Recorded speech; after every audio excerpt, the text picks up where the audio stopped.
The New York Times says it's obtained President Donald Trump's tax record stretching back 2 decades, which it says reveal years of tax avoidance and chronic business losses.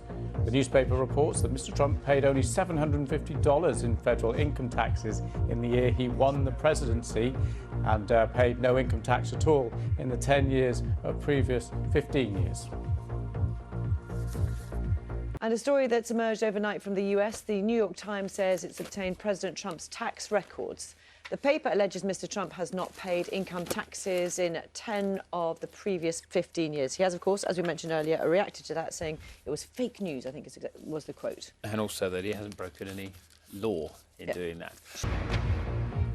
Fighting breaks out between Armenia and Azerbaijan in the disputed region of Nagorno-Karabakh, with casualties on both sides. Tear gas and mass arrests as tens of thousands march in Belarus against President Lukashenko.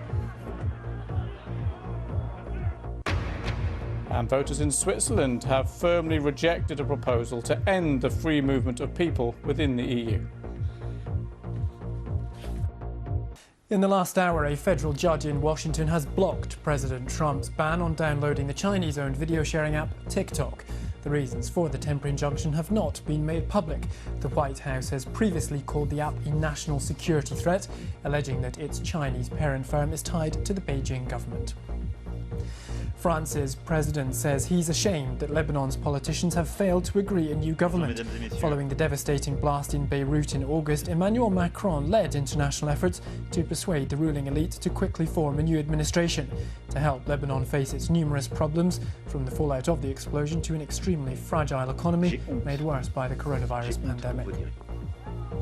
India's president has signed 3 agriculture bills into law despite large-scale protests by farmers.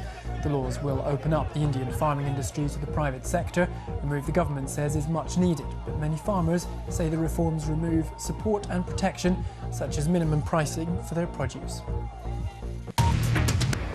And high-rise bird feeding in Bolivia, how one woman eased her lockdown loneliness by befriending a trio of visiting birds of prey.